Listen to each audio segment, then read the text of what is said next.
La filière cacao en Côte d'Ivoire est animée par plusieurs acteurs, notamment les producteurs qui sont le premier maillon, les acteurs de commercialisation agréés qui sont les sociétés coopératives, les acheteurs agréés qui sont le deuxième maillon et j'allais dire les acteurs de la chaîne d'approvisionnement qui sont les exportateurs, les usiniers et les transformateurs.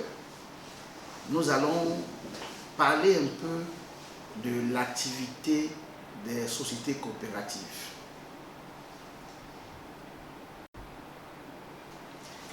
Une coopérative agricole est constituée de deux parties. C'est d'abord une association de producteurs. Donc c'est la partie associative et il y a la partie entreprise. La partie associative, ce sont les membres qui se réunissent, qui décident de pouvoir monter une coopérative et qui font ce qu'on appelle les statuts et les règlements intérieurs pour décrire comment est-ce qu'ils veulent que leur entreprise ou leur association fonctionne.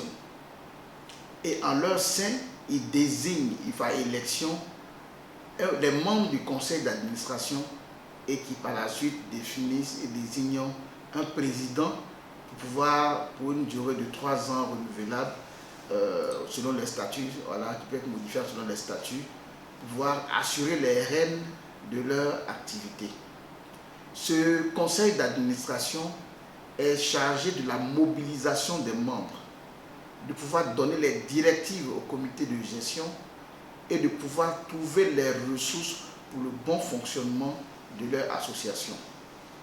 Ce conseil d'administration est chargé de pouvoir identifier les besoins des membres et de pouvoir proposer des créneaux ou des canaux par lesquels ces membres pourront être formés, leurs capacités renforcées, dans le but de pouvoir continuer la production et la commercialisation. Et en général, ce qu'on constate, c'est que ce ne sont pas des producteurs qui s'unissent pour pouvoir monter une coopérative, mais c'est plutôt un individu ou un acheteur qui a eu l'idée et qui va faire des documents administratifs afin d'obtenir un agrément et après il vient pour pouvoir recenser des membres. Sinon, normalement, lorsque c'est des producteurs qui s'associent pour monter une coopérative, il y a ce qu'on appelle la part sociale et le droit d'adhésion. Donc, ils définissent ensemble comment doit fonctionner leur société coopérative, leur association. Donc, chaque membre apporte un droit d'adhésion et apporte une cotisation qui constitue la part sociale et le capital de la société coopérative. La spécificité des sociétés coopératives, c'est que chaque membre a un droit de vote et le droit est unique. Il n'a pas d'actionnaire majoritaire, il n'a pas d'actionnaire minoritaire. Donc aujourd'hui, l'esprit coopératif a été un échec en Côte d'Ivoire. C'est vrai que nous sommes partis des groupements à vocation coopérative, mais il y a eu un manque d'encadrement au niveau des sociétés coopératives et au niveau des communautés. Et avec les crises sociopolitiques que nous avons connues, le climat social a été détérioré et la confiance a disparu. Au point où les communautés ou les producteurs qui sont membres généralement de façon géographique d'une coopérative ne partagent pas les mêmes visions, les mêmes ambitions. La conséquence, dans la même localité, nous avons des producteurs qui appartiennent à plusieurs coopératives et nous avons plusieurs coopératives. Du coup, la coopérative qui devait être un outil de développement local est devenue plutôt un outil, un fonds de commerce ou un outil de compétition. Mais cette compétition devrait normalement servir à une concurrence saine et donc créer plus de développement au niveau local. Malheureusement, ce n'est pas le cas. Donc lorsque c'est un particulier, lorsque c'est un opérateur économique ou un homme d'affaires qui a monté une coopérative, naturellement, il verra en ces membres-là des clients. Les membres également de cette coopérative-là verront en cette coopérative ou en cette entité une relation d'affaires. C'est pour cela qu'on entend souvent les coopérateurs dire qu'on attend qu'à la fin de la campagne, notre coopérative nous envoie des dividendes, des primes, nous envoie des produits phyto, des marchettes, des bottes, comme étant leurs bénéfices issus de la commercialisation de leur production. Alors que, normalement, la création de la coopérative devait non seulement servir à assurer la formation des membres pour leur outil de production, leur plantation, à renforcer leurs capacités dans la gestion financière ou à leur comportement par rapport à l'environnement et par rapport à la société, mais aussi à pouvoir assurer leur développement, notamment la construction d'unités de production, d'unités de transformation, et aussi à aider à solver leurs difficultés, leurs problèmes qu'ils ont. L'aspect entreprise de la coopérative, normalement, c'est un directeur qui est recruté pour pouvoir assurer la gestion administrative et la gestion, j'allais dire, commerciale financière.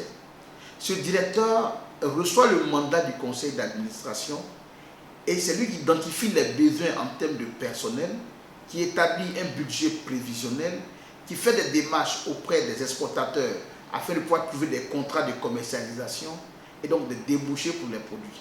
C'est lui qui va administrer la gestion logistique et la gestion, j'allais dire, de l'approvisionnement en matières premières et de la qualité.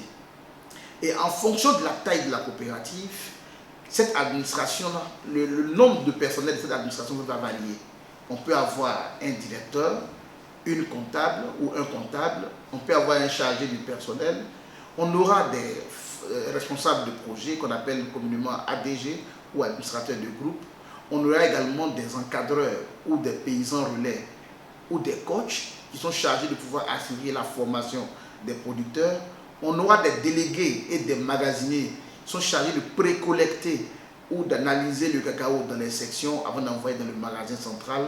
Et en fonction de la taille de la coopérative, naturellement, des chauffeurs qui sont chargés de pouvoir assurer le transport des productions, des zones de production jusqu'aux villes, aux ports ou aux usines. Aujourd'hui, les marges dégagées par la commercialisation des produits, les marges sont tellement minimes que, en fonction des charges que le personnel va constituer, les coopératives se retrouvent déficitaires. Du coup, nous avons des coopératives où il n'y a qu'une seule personne à tout faire et donc qui ne les rend pas opérationnels, ne les rend pas très professionnels. Aussi, avec la stabilisation, les coopératives n'ont que 80 francs pour pouvoir assurer la collecte, le transport, les frais de route, l'entretien, les salaires. Et ces 80 francs se retrouvent vraiment insignifiants lorsque le volume collecté n'atteint pas le seuil de 1000 tonnes. Sur 1000 tonnes, 80 francs, ça fait 80 millions. Et 80 millions pour pouvoir assurer les charges du personnel sur 12 mois, assurer les frais de carburant, les frais d'entretien de véhicules. S'ils n'ont pas de véhicule, les frais de location, ce serait un peu compliqué. Et même l'acquisition du véhicule sur l'amortissement ou bien sur les fonds de financement, c'est un peu compliqué. Donc aujourd'hui, le problème qu'on a, on n'a pas de coopérative professionnelle. Donc il est question d'analyser pour voir qu'est-ce qui fait qu'on n'a pas de coopérative professionnelle. Quels sont les défis ou les challenges auxquels font face les sociétés coopératives. Donc en analysant tous ces paramètres-là, ça nous permettra de pouvoir identifier les leviers sur lesquels on pourra agir pour amener les coopératives à devenir professionnelles et donc à créer des filières agricoles résilientes et des PME durables.